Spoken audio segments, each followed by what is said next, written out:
ওমর মৃদু পায়ে মিম্বারে গিয়ে উঠলেন, তিনি খুতবা দেবেন।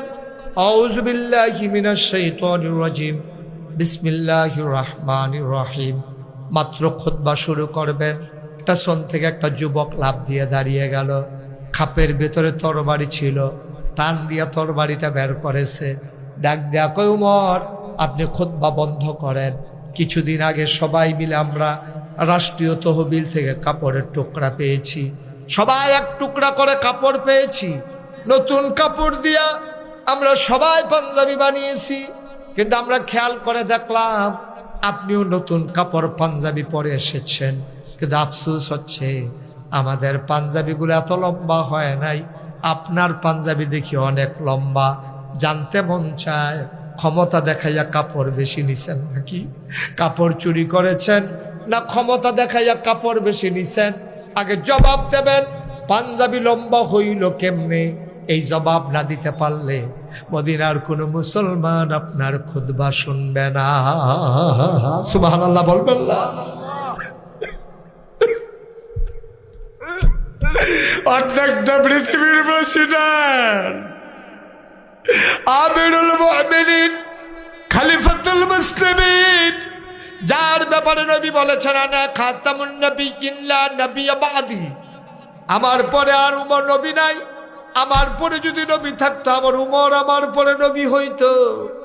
যেই উমরকে দেখলে শয়তান পর্যন্ত দৌড় দেয়, বাঘ মহিষ এক ঘাটে পানি খায়, এই উমরের সামনে যুবক দাঁড়ায় তরবারি খুলেছে। ওমর আগে জবাব দেন, পাঞ্জাবি লম্বা হইল কেমনে, তারপরে খুতবা দেবেন, নাইলে আমরা খুতবা শুনবো না।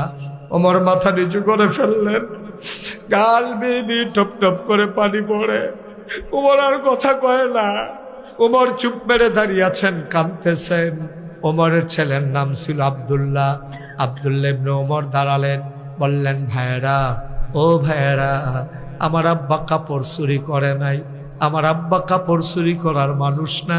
সবাই বলে সাফাই গাওয়ার দরকার নাই, পাঞ্জাবি লম্বা হয়েছে কেমনে তোর বলো, তাহলে বুঝবো কাপড় চুরি করছে নাকি করে নাই। আব্দুল্লাহ ইবনে ওমর কয়, ভাই তোমরা আমার আব্বারে চিনো নাই। আমার ভাইয়েরা একদিন কাঁদতে শুরু করেছে, ফিন্নি খাবে, কাঁদতে কাঁদতে ঘুমিয়ে পড়েছে। আমার আব্বা যখন ঘরে গেছে, আমার আম্মা বলতেছিলেন বাচ্চাগুলা ফিন্নি খেতে চায়, আপনি ওরা না খেয়ে ঘুমিয়ে পড়েছে কাঁদতে কাঁদতে। ওমর কয়, তাই নাকি? কয়, কয় বাচ্চাদেরকে উঠাও। বাচ্চাদেরকে উঠানো হলো। ওমর বলতেছেন, বাবারা তোমরা নাকি ফিন্নি খেতে চাও? কয়, জি আব্বা খেতে চাই। কয়, অবশ্যই ফিন্নি খাবে। বাচ্চারা তো আনন্দে উদ্বেলিত। এবার ওমর মুচকি হাসি দিয়া কয়, ফিন্নি খাবে সেই দিন মদিনার প্রতিটি ঘরে ফিন্নি রান্না হবে যেই দিন। এর আগে খাইতে পারবো না, সবাইকে যেদিন আমি এনশিওর করতে পারবো, সবাই যেদিন আমি মিষ্টি খাওয়াইতে পারবো, ওই দিন আমার ঘরেও মিষ্টি হবে। আমার আব্বা সেই আব্বা, আমার আব্বা কাপড় চুরি করতে পারে না। কয়, সাফাই খাওয়ার দরকার নাই, পাঞ্জাবি লম্বা হইল কেমনে? আবার আব্দুল্লাহ, ওমরের ছেলে আব্দুল্লাহ কয়, ভাই তোমরা সবাই যেমন এক টুকরা করে কাপড় পেয়েছো, আব্বা পাইছে এক টুকরা, আমিও পাইছি এক টুকরা। বাব্বাটা বাড়িতে গেলাম, গিয়া দেখলাম আমার পাঞ্জাবি আগেরটা এখন ছিঁড়ে নাই। আমি আব্বাকে বললাম, আব্বা, ও আব্বা, আমার বোধহয় শীত পড়বে বেশি, আপনি মুরব্বী মানুষ, কষ্ট হবে, আমার পাঞ্জাবি আগেরটা ভালো আছে, আপনি একটা কাজ করেন, আমার টুকরা কাপড়টা জোড়া লাগাইয়া 2 টুকরা কাপড় দিয়ে লম্বা করে একটা পাঞ্জাবি বানান, তাইলে আপনি আরাম পাবেন। ভাই আমার আব্বা কাপড় চুরি করে নাই, আমার টুকরা কাপড়টা আমি আব্বারে দিয়ে দিছি। 2 টুকরা কাপড় জোড়া লাগাইয়া পাঞ্জাবি বানানোর কারণে আব্বার পাঞ্জাবি লম্বা হইছে, নাইলে আব্বার পাঞ্জাবিও তোমাদেরটার সমান হইতো। এবার লোকজন কয়, ওমর খুতবা পড়ান, খুতবা দেন, নামাজ শুরু করেন। ওমর কয়, না, আমি নামাজ পড়াবো না, খুতবাও দেব না। যেই ছেলেটা প্রশ্ন করেছে ও কই? সবাই মনে করেছে ওমর খুব রাগ করেছে, তারে বোধহয় মারবে নাকি। ওই যে যুবকটা দাঁড়ায় কই, ইয়া আমিরাল মুমিনিন লাব্বাইক, এই যে আপনার যুবক এখানে হাজির। ওমর কান্দে, ডাক দিয়ে কই, যুবকরে আমার কাছে আয়। সবাই রাস্তা করে দিল। ওমর মিম্বার থেকে নামলেন, হাত দুটি ছড়িয়ে দাঁড়ালেন। যুবকটা লাফ দিয়ে ওমরের বুকের ভিতরে পড়ে গেল। ওমর টান দেওয়ার ধরা চিৎকার করে কয়, যুবক রে, ও যুবক, তোর মতো যুবক যতদিন আসমানের নিচে এই পৃথিবীতে থাকবে ততদিন পর্যন্ত ইসলামের দিকে চোখ তুলে তাকানোর কেউ সাহস পাবে না, ঠিক কিনা?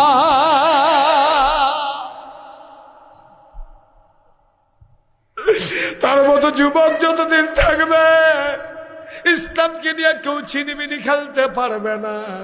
এই ওমর কেমন ওমর ভাই, রাস্তা দিয়ে হাঁটতেছেন, চামড়ার চাবুক হাতের ভিতরে, কে খায় কে খায় না, কে ঘুমায় না। ওমর ঘুরে ঘুরে পাহারা দেয়। ঘুরতে ঘুরতে চলে গেলেন বর্ডার বেল্টে, অজপাড়া গায়ে, সীমান্ত এলাকায় পাহাড় সারি সারি দাঁড়িয়ে আছে। ওমর পাহাড়ের পাশ ঘেঁষে হেঁটে যায়। মদিনার এক যুবক মাদকাসক্ত ছিল, সে মদ পান করত। সে মনে করেছে উমরের হাতে ধরা পড়লে আসি দৌড়া, পাহাড়ের কিনারায় চলে যাই, ওখানে বোধহয় আমারে কেউ দেখবে না। আল্লাহর কুদরত, মদের বোতল নিয়ে গায়ে চাদর দিয়া পাহাড়ের কিনারায় যখন চলে গেছে, বাঘ ফিরে সামনে ওমর পড়ে গেছে। যুবকের হাতের ভিতরে মদের বোতল, ওমর সামনে পড়ে গেছে। সে বাঘ দেখার মতো চমকে উঠেছে, থমকে দাঁড়িয়েছে, আশ্চর্যান্বিত হয়ে গেল। ভয় এখানে আসলাম, ওমর এখানেও চলে আসছে, আজকে বোধহয় খবর আছে। মানুষটা সেকেন্ডের ভিতরে সিদ্ধান্ত পাল্টে নিলেন। মনে মনে আল্লাহ বলে একটা ডাক দিলেন। ডাক দেয়া কয়, আল্লাহ, আজকে যদি এই বিপদ থেকে বাঁচিয়ে দাও, তুমি আল্লাহ সাক্ষী থাকো, খোদার কসম জীবনে মদের কাছেও যাব না, মদের বোতল ধরবো না। আল্লাহর কাছে চাইলে আল্লাহ দেয় নাকি দেয় না? আল্লাহ কয়, উদউনি আস্তাজিব লাকুম, বান্দারে তুই আমারে ডাক দে। ডাক দিতে দেরি, জবাব দিতে দেরি নাই। বান্দা ডাক দিয়েছে আল্লাহকে, আল্লাহ জবাব দিয়েছে। ওমরও সামনে পড়ে গেছে, কাছাকাছি চলে আসছে। ওমর বলে, চাদর গায়ে দিয়ে কই যাও? কই দিকে এসেছিলাম। কই দেখি চাদর খোলো। ওমরেরও সন্দেহ, নিশ্চয়ই হাতের ভিতরে মদের বোতল থাকতে পারে। ওমর বললেন, চাদর খোলো। মানুষটা চাদর খুললো, হাতের ভিতরে মদের বোতল, থরথর করে মানুষটা কাঁপতেছে। ওমরের চাবুক রেডি হয়ে গেছে। ওমর ডাক দিয়া বলে, বোতলের ভিতরে কি? আল্লাহ তাবারক ওয়া তাআলা যুবকের মনে প্রশান্তি দিয়ে দিলেন। যুবক ডাক দেয়া কয়, বোতলের ভিতরে একটু দুধ আনছিলাম। কয় দেখি আমি দুধ চিনি, মদও চিনি। আবার বোতল নিলেন উমরের হাতে, নাক দিয়ে শুকে কয়, ঠিকই আছে, এটা তো দুধ দেখি।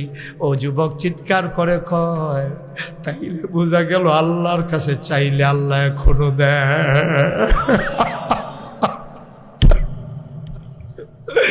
অদলুয়া খোলার যুবক, ও আমার কলিজার টুকরা, আমার যুবক বদলে গেলে আমার দেশ বদলে যাবে।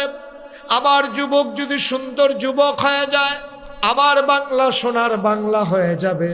আমার আবু সাইদ, আমার মুগ্ধ যেদিন বদলে গেল, সিনা টান টান করে পুলিশের সামনে দাঁড়িয়ে গেল। জগদ্দল পাথরের মতো চেপে বসা 17 বছরের পাথরটা একটা মুহূর্তের ভিতরে সরে যেতে বাধ্য হলো, ঠিক কিনা? যুবক যদি বদলে যায়, আমার দেশ বদলে যাবে। ধনুয়া খোলার যুবকেরা, তোমা আমার কলিজা, তোমা আমার হৃদয়, আমি তোমাদেরকে দিয়ে ভাবতে শিখি, তোমাদের চোখে আমি বিশ্ব দেখি। আসো, সব পথ পাড়িয়ে, সব পথ মারিয়ে আমরা চলো এক আল্লাহর পথে। আমরা চলো আস্থা নিয়ে আমরা সামনের দিকে এগিয়ে যাই। আল্লাহর দুনিয়াকে আমরা সুন্দর করে সাজিয়ে দেই। যেহেতু আমরা খলিফাতুল্লাহ, আমরা আল্লাহর খলিফা, আমাদের দায়িত্ব হচ্ছে এই সুন্দর পৃথিবীকে সাজিয়ে দেওয়া। সবাই মিলে আসুন। যে মাদ্রাসার শুভ সূচনা করা হয়েছে, যারা এখানে এই মাদ্রাসার জন্য যিনি উদ্যোগ নিয়েছেন, মোহাম্মদ জাকির হোসেন, জায়গাদাতা মাকসুদুর রহমান টিটু, নজরুল খান, হাবিবুল্লাহ খান, মোবারক খান, আয়ুব আলী খান, তারপরে প্রস্তাবক হচ্ছে খুরশাদ আলম, মজিব খান, হুমায়ুন, হুমায়ুন, তারপরে দুলাল খান। আর কি হলো ভাই? এই ছেলে, কি হয়েছে? সমস্যা কি? এই যে আমি খাতার দিকে চাইছি, তে বাইরের দিকে চাই, আবার ওই জায়গায় ইতিহাস। তোরারে লইয়া তো বিপদে আছি, তোরারে লইয়া বেড়া।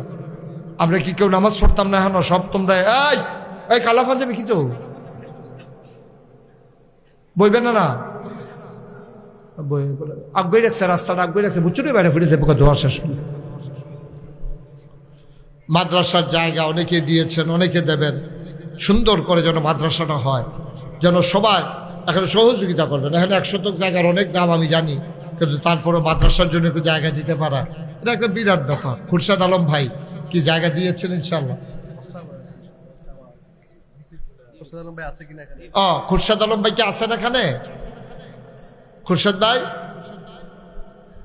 কি স্বীকার করতেন না আছেন যে? নাই? মাশাআল্লাহ। খুরশেদ ভাই মাদ্রাসা করতে গিয়া একটু সহযোগিতা করা লাগবে, রাজি আছেন ইনশাআল্লাহ? ইনশাআল্লাহ বলেন মারহাবা। খুরশেদ ভাই, তারপরে গিয়া মজিব খান, কই মজিব ভাই আছেন? মজিব ভাই দিছে, ওকে ফাইন। তারপরে গিয়া হুমায়ুন, হুমায়ুন কই? হুমায়ুন খান আছেন? হুমায়ুন খান, হ্যাঁ হুমায়ুন ভাই আছেন? নাই? আচ্ছা আচ্ছা ও আরে হুজুর দাঁড়াইতে গো, হাত তুলে দাও। তাহলে এমনি পরে আবার বই রয়েছেন কি? হুমায়ুন ভাই ইনশাআল্লাহ মাদ্রাসা করতে গিয়া যদি একটু নিজের জায়গা দিছেন আপনি, মাশাআল্লাহ, থ্যাংক ইউ। তারপরে গিয়া দুলাল হাবিবুল্লাহ খান বিদেশ আছে, তাহলে হাবিব কই? হ্যাঁ দাঁড়াতে যাই এই কাজের জন্য তার লাগিয়ে আরে হাবিব কি জানো স্যার? আব্বা দিছে, হ্যাঁ হ্যাঁ দিছে 1 শতক। হ্যাঁ দিছে। ঠিক আরো দিত চায়? আচ্ছা আর লাগবে না। মাশাআল্লাহ মাশাআল্লাহ, সবার জন্য দোয়া হবে, আল্লাহ যেন কবুল করে। সবাই কনা আমিন, জোরে কনা আমিন। ভাই এই ইতিহাস থাকবে, এই যে মানুষগুলো একটাও থাকবে না, ইতিহাস থাকবে। আপনারা এখানে কতজন বিদেশি, কয়জন? 180 জন তারা তালিকা করছে, তারা 1 কোটিটার উপরে তালিকা করছে। 1 কোটি এমনি শুরু করলো হয়ে যায়। এই যে কত বন্যা গেল, আমি 15 দিন আমার পরিবার থেকে বিচ্ছিন্ন ছিলাম। আমি মানুষের ঘরে ঘরে বুক পানি ভাঙ্গা, কোমর পানি ভাঙ্গা আমি মানুষের ঘরে ঘরে সাহায্য লয়ে গেছি। আমার দেখা কান্দা দিছে বেরিয়েতে, হুজুর আপনার মতো মানুষ এখন আইয়া পড়ছেন পানি ভাঙ্গা। আমি সব বছর তো আপনারা দেখেন, আমার দেখতাম মনটা কয় না। আমি আইছি এই করোনার সময়, আমি গাড়ি নিয়ে রাতের আধারে বাজার কইরা কইরা যারা অসহায়, তারা বের হতে চা ভয় পায়, তাদের ঘরে নিয়ে আমি বাজার করে দিয়েছি। কোনো লস নাই তো, এগুলোই থাকবে, ইতিহাস হবে।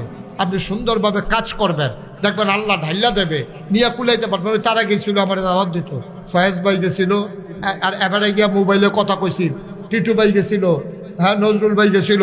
তারা দেখতেছে কি কারবার গড়াইছি, জিগান তারারে জানেন কারবার কিতা। আপনারা কয় শতক জায়গা লইয়া মাদ্রাসা শুরু করছে, আর আমার এরিয়া হইলো 1800 শতক। কয় শতক? 1800 শতক। 18 শতক? 1800। আরে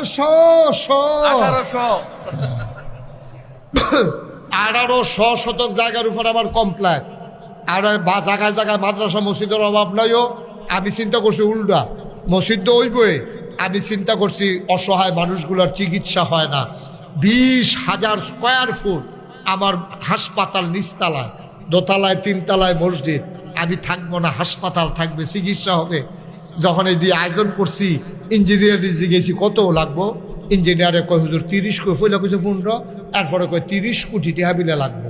আমি কই বেড়া আমি ইতিহাস কই পাই, গরিব মানুষ, হুজুর মানুষ, দাওয়াত টাওয়াত খাই, সিফা সাফাত ওয়াজ মোয়াজ করি, এত টাকা পাই। আমি হুজুর নিয়ত করে নাই বালার, নিয়ত করলাম যে 1 বছর মাহফিল করে যত টাকা হাদিয়া পাই, আমি মুশতাক ফয়েজি 1 বছরের হাদিয়া আমার মসজিদ আমি দিয়ে দেব। জমাইয়া 25 লক্ষ টাকা একসাথে কইরা দিয়া তারপরে মসজিদের কাজ শুরু করছি। মারহাবা কইতেন না? 25 লাখ। আজকে আপনাদের এখানে আসার আগে আমি হিসাব লইয়া কুদুর বইছিলাম, ওই এই সিলেট সেন্টাইছে দেখিছেন কয় টাকা খরচ করছি, চাইয়া দেখি 4 কোটি 96 লক্ষ টাকা আজকে পর্যন্ত আমার কমপ্লেক্সে খরচ হয়েছে। মারহাবা কইতেন না? আপনারা যদি জিজ্ঞান হুজুর টেহা পাইলেন, আপনার নামলে গরিব মানুষ, এমন কোনো মানুষ নাই যারা কানো মসজিদের খবর গেছে আর মসজিদও টেহা দিছে না। হগিন্নি বেডি ভিক্ষা করে যাইতে সময় আমি দেখি দান বাক্সের ভিতরে বেডি টেহা দেয়। আমি ওই কি থাকো আচ্ছা যেটি পাইছি আমি তো আবার পায়াম, হুজুর আপনি মসজিদ করতে আসেন। রাইতের 2:30টার সময় সিএনজি দাঁড় করাইয়া আমি দেখি ড্রাইভারে দান বাক্সের ভিতরে টেহা দেয়। আমি ওই ছাদের উপরে মাহফিলতে গিয়া সেইটা দাঁড়ায় দাঁড়ায় কতক্ষণ না কানলে, কতক্ষণ আল্লাহর লোকে কথা না কইলে ঘুম হয় না। গিয়া আল্লাহরে কই, আল্লাহ তুমি তো ঘুমাও না, আর আমি গিয়া ঘুমের টাইম পাই না। এই যে মসজিদটা আমি কেমনে কিতা করতাম, আমি স্বপ্নে দেখি মসজিদ, ঘুমাইতে গেলে চোখের সামনে ভেসে উঠে মসজিদ, খাইতে গেলে আমি দেখি মসজিদ।